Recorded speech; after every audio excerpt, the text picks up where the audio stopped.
Hello दोस्तों, welcome back to curious for the daily dose of Indian football. तो सबसे पहले बात करते हैं इंडियन नेशनल टीम के head coach mister Manolo Marquez ने रिसेंटली एक इंटरव्यू में इंडिया के कितने चांसेस है एएफसी एशियन कप क्वालिफाई करने के उसके बारे में बातचीत की है।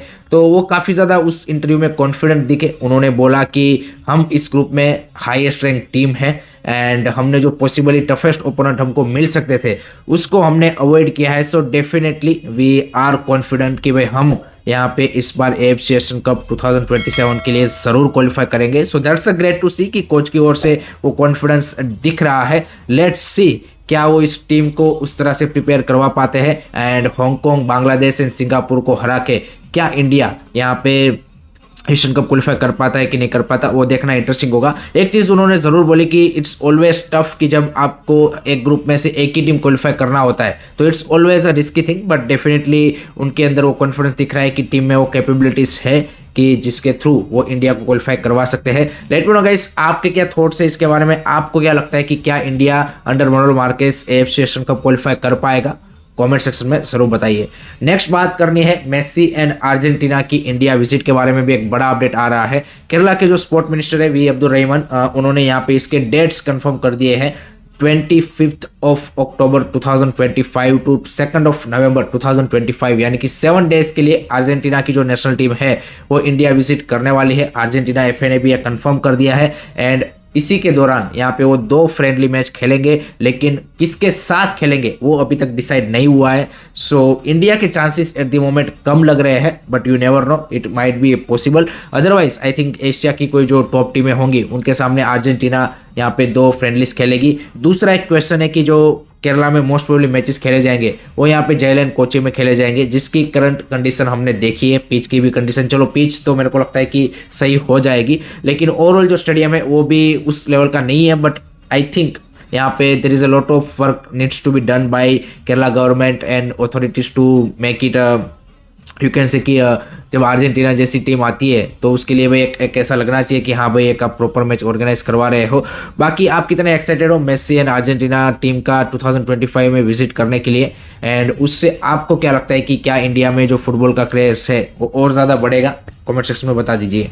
थर्ड बात करनी है केरला ब्लास्टर एंड उनका जो फैन बेस है मांझापाड़ा, उसके बीच में फर्स्ट ऑफिशियल मीटिंग रिसेंटली हुई है जहाँ पे केरला ब्लास्टर मैनेजमेंट की ओर से उनके सीईओ सीएमओ वो सब हाजिर थे एंड इधर से मांझापाड़ा के फैंस थे एंड काफ़ी वाइड रेंज ऑफ डिस्कशन यहाँ पे हुई है डिफरेंट टॉपिक्स के अंदर, जहाँ पे जो मेन फोकस किया गया है वो एक तो ट्रेनिंग फैसिलिटीज़ के ऊपर फैंस काफ़ी ज़्यादा जोर डाल रहे हैं कि जिसके थ्रू टीम की जो ओवरऑल अगर आप पूरे सीजन में देखें तो कहीं ना कहीं कभी दूसरी ट्रेनिंग फैसिलिटीज़ यूज़ करने में दिक्कत आती है तो उससे वो इम्पैक्ट पड़ता है। तो वो चाहते कि भाई क्लब अपना खुद का ट्रेनिंग फैसिलिटी हो, तो उसके बारे में बातचीत की गई है। दूसरा रिक्रूटमेंट स्ट्रेटजीज के बारे में कि जहाँ पे भाई डोमेस्टिक एंड फॉरेन दोनों साइनिंग में भाई यहाँ पे केरला ब्लास्टर ऐसी अप्रोच रखे कि जिससे भाई ऐसी टीम बिल्ड करे कि जो टाइटल के लिए पुश कर पाए। तीसरी जो बातचीत की गई है वो है obviously financial sustainability of the club की, क्योंकि काफ़ी बार एक केरला ब्लास्टर मैनेजमेंट की ओर से स्टेटमेंट आया है कि भाई कोई भी क्लब यहाँ पे प्रॉफिटेबल नहीं है, तो उसके बारे में भी फैंस ने कोशिश की है कि भाई किस तरह से क्लब का भी सिनारियो है। एंड चौथी और सबसे इम्पोर्टेंट जो बात है वो है obviously to ambition to win the title.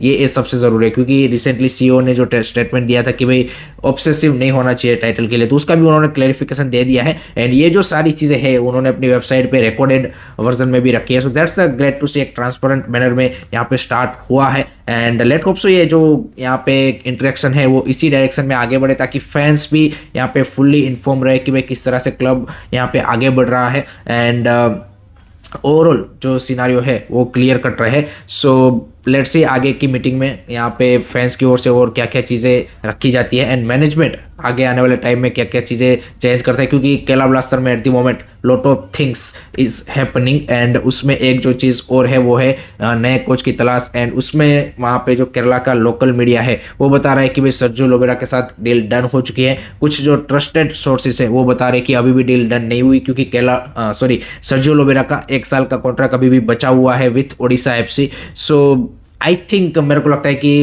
Obviously जब से मतलब कोच सेक हुआ मिकेल स्टार तब से जो सबसे प्रायोरिटी केरला ब्लास्टर मैनेजमेंट की रही है वो है Sergio Lobera so I think most probably ये डील वो डन कर लेंगे, बट अभी तक ऑफिशियल अनाउंसमेंट नहीं हुआ है, सो तब तक हमें वेट ही करना पड़ेगा।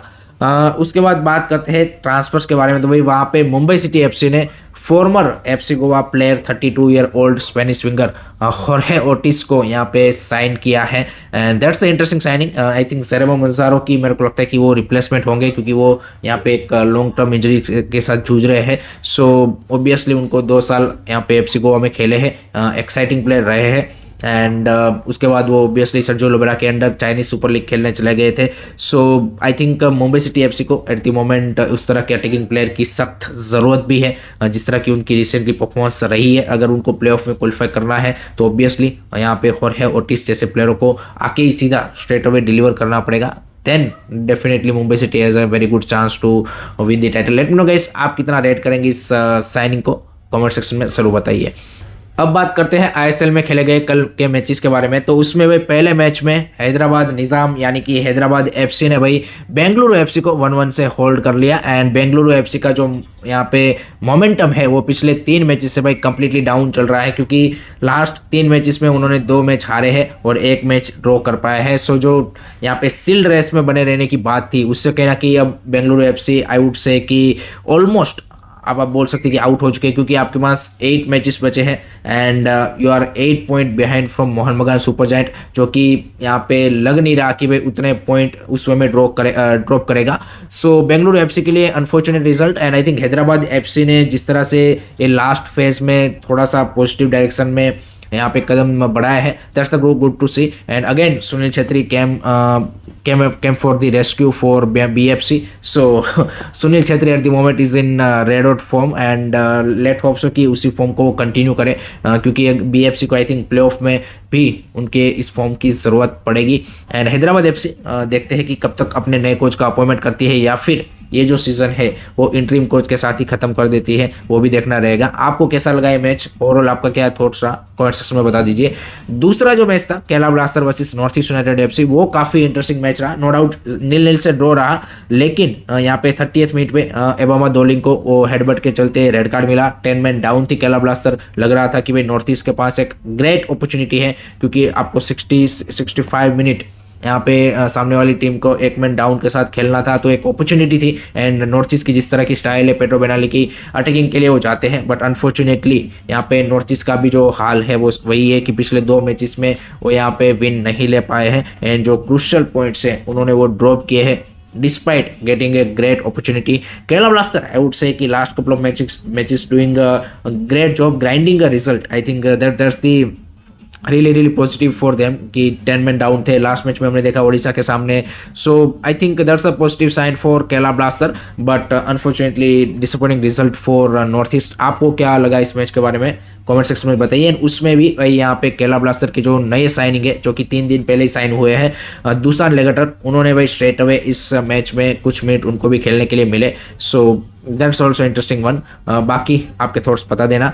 अब बात करते हैं लास्ट में आई लीग के मैचेस के बारे में। तो उसमें भी भाई कल हमें गोल फेस्ट देखने को मिला। पहला मैच जो था यहाँ पे सिनिधी डेक्कन वर्सेस शिलोंग लाइजोंग का 5-5 से यहाँ पे स्कोर लाइन रही। So I mean I don't know कि ये आईएसएल में तो हमें इस तरह की स्कोर लाइन नहीं देखने को मिलती है, बट आई लीग में भाई ये हमें स्कोर लाइन देखने को मिली 5-5 की, एंड प्रॉपर एक गोल फेस्ट आप बोल सकते हैं। दूसरा जो मैच था इंटरकाशी वर्सेस यहाँ पे आइजोल एफसी का, वो भी इंटरेस्टिंग था। वहाँ पे भी 4-3 की स्कोर लाइन देखने को मिली, एंड यहाँ पे एडमंड ने लास्ट यहाँ पे विनर मारा। No doubt Aizawl FC first half में 2-0 से आगे थी, लग रहा था कि यहाँ पे एक बड़ा अपसेट वो कर सकते हैं, बट अनफॉर्चुनेटली यहाँ पे सेकंड हाफ में वो नहीं कर पाए उस तरह की परफॉर्मेंस को कंटिन्यू। एंड यहाँ पे आप बोल सकते हैं कि इंटरकाशी ने कमबैक मारा एंड क्रूशियल 3 पॉइंट अपने नाम किए। यहाँ पे एट द मोमेंट टेबल पे 2nd पोजीशन पे है इंटरकाशी, सो they have to continue that because Churchill brothers Namdhari FC surprisingly is doing really well. So I think I league की भी जो टाइटल रेस है वो काफ़ी इंटरेस्टिंग बन चुकी है। So that's it from my side guys regarding today's Indian football news. I hope कि आपको वीडियो पसंद आया होगा। Keep supporting Indian football, don't forget to like share and subscribe curious study. जय हिंद, जय भारत।